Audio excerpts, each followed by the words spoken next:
एक छोटी सी गली में एक परिवार रहता था। दादाजी, उनका बेटा राजेश और राजेश की बेटी अन्या। अन्या एक मॉडर्न लड़की थी, सोशल मीडिया, स्मार्टफोन और लेटेस्ट फैशन में रुचि रखने वाली। जबकि दादाजी पुराने जमाने के थे, जहां उनके दिन किताबें पढ़ते, गाने सुनते और छत पर बैठकर गपशप करते हुए गुजरते।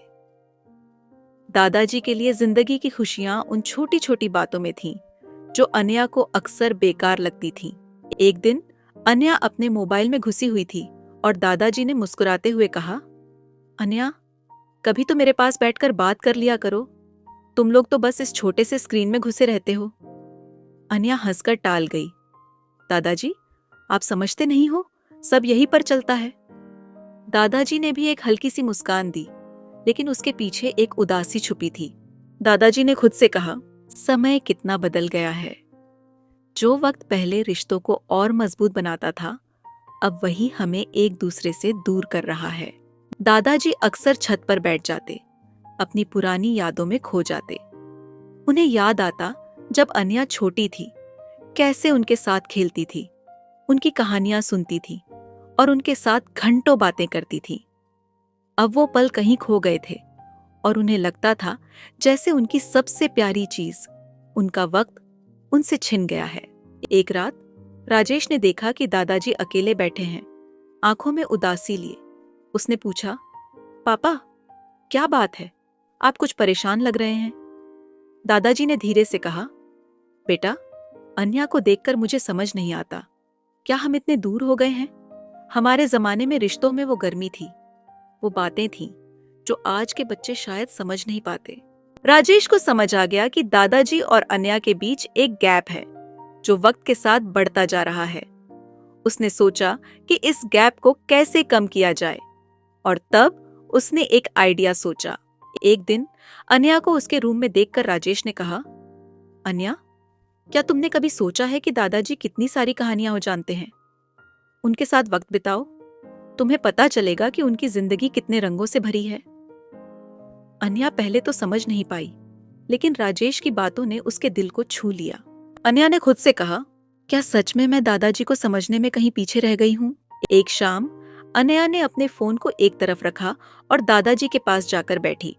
उसने मुस्कुराते हुए कहा, दादाजी, आप मुझे अपनी एक पुरानी कहानी सुनाएंगे? दादाजी का चेहरा एकदम से चमक उठा, जैसे किसी ने अंधेरे में दिया जला दिया हो। उसने अपनी जवानी के दिनों की एक कहानी सुनाई, जब उन्होंने अपने दोस्तों के साथ एक सफर किया था। सफर सिर्फ रास्ते का नहीं, जिंदगी के अंजाम तक पहुंचने का था। अन्या वो कहानी सुनते सुनते खुद भी उस सफर में खो गई और समझी कि कितनी गहरी बातें दादाजी के दिल में छुपी थीं। वो दिन भी क्या दिन थे, जब हम बस हाथ पकड़कर चल पड़ते थे।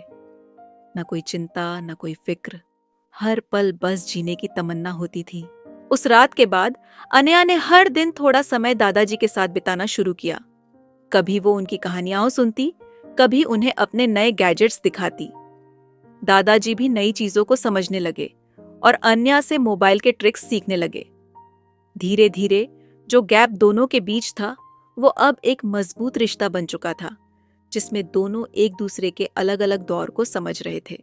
अन्या, दिल से, दादाजी, आपने जो प्यार दिया वो सबसे अलग है। मैंने बहुत कुछ सीखा है आपसे, और अब समझ आई कि रिश्तों की अहमियत क्या होती है। दादाजी की आंखों में आंसू थे, पर इस बार वो खुशी के आंसू थे। उन्हें लगा कि उनकी जिंदगी का सबसे बड़ा तोहफा उन्हें मिल गया है, अपनी पोती के साथ, वो वक्त जो उन्हें लगता था खो गया था। अन्या के साथ वक्त बिताकर उन्होंने फिर से जीना सीख लिया, और अन्या को समझ आया कि कुछ रिश्ते सिर्फ वक्त नहीं, दिल से जुड़ते हैं। जब भी आप अपने दादा दादी या नाना नानी से दूर होने लगें, याद रखिए, उनकी कहानियों में सिर्फ उनका ही नहीं, आपका भी कुछ हिस्सा छुपा होता है। आइए कुछ मिथ्स और फैक्ट्स के बारे में बात करते हैं। मिथ नंबर 1, जनरेशन गैप की वजह से अंडरस्टैंडिंग कभी नहीं हो सकती। बट द फैक्ट इज, समझने के लिए पेशेंस और कम्युनिकेशन जरूरी है। जनरेशन गैप से समझना नामुमकिन नहीं होता। मिथ नंबर 2, बुजुर्ग कभी नए जमाने की चीजें नहीं समझ सकते। बट द फैक्ट इज, थोड़ा समय और रुचि के साथ बुजुर्ग भी नए ट्रेंड्स या टेक्नोलॉजी को समझ सकते हैं, अगर हम उन्हें समझाएं। मिथ नंबर 3, टेक्नोलॉजी ने जनरेशन गैप और बड़ा कर दिया है। बट द फैक्ट, इस टेक्नोलॉजी को दोनों पीढ़ियों के बीच का ब्रिज बनाया जा सकता है, अगर हम इसका सही उपयोग करें। मिथ नंबर 4, पेरेंट्स का कहना ही सही होता है, उनके पास अनुभव है। बट इन रियलिटी हर जमाने के प्रॉब्लम्स अलग होते हैं और उनका सॉल्यूशन भी अलग होता है। मिथ नंबर 5, जनरेशन गैप की वजह से फैमिली में टेंशन रहना नॉर्मल है। बट फैमिली में हेल्दी डिस्कशन हो सकती है, बिना अननेसेसरी टेंशन के। मिथ नंबर 6, पेरेंट्स को समझाने का कोई फायदा नहीं, उनका सोच कभी बदलता नहीं। बट इन रियलिटी पेरेंट्स भी समझने की कोशिश करते हैं, बस थोड़ा पेशेंस और प्यार से बात करो। ये रहे कुछ तरीके जनरेशन गैप को संभालने के। नंबर 1, दोनों तरफ पेशेंस रखो। जैसे हम एक्सपेक्ट करते हैं कि पेरेंट्स हमें समझें, वैसे ही उन्हें समझने के लिए हमें भी पेशेंस रखना होगा। नंबर 2, टेक्नोलॉजी का इस्तेमाल करो। पेरेंट्स को टेक्नोलॉजी के बेसिक्स समझाओ, जैसे वीडियो कॉल्स या ऑनलाइन शॉपिंग। नंबर 3, शेयर करो। आप अपने डेली स्ट्रगल्स और एक्सपीरियंस उनके साथ शेयर करो, ताकि वो समझ सकें कि आज के जमाने के चैलेंजेस क्या हैं। Number 4, open communication. बिना ब्लेम या गुस्से के ओपन और ऑनेस्ट कम्युनिकेशन रखो। नंबर 5, कॉमन एक्टिविटीज ढूंढो। एक ऐसी एक्टिविटी या हॉबी ढूंढो जो आपको और आपके पेरेंट्स को पसंद हो, जैसे कुकिंग, गार्डनिंग या मूवीज। नंबर 6, रिस्पेक्ट मेंटेन करो। डिसएग्रीमेंट्स होने के बाद भी रिस्पेक्ट और प्यार जरूरी है। जनरेशन गैप सिर्फ तब तक बड़ी प्रॉब्लम लगती है जब तक हम एक दूसरे को समझने की कोशिश नहीं करते।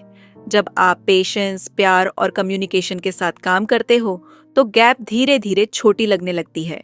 याद रखो, हम सब एक ही फैमिली का हिस्सा हैं और हमारा कनेक्शन सबसे इम्पोर्टेंट है। मुझे उम्मीद है कि यह वीडियो आपके लिए इंफॉर्मेटिव होगा। Thank you for watching.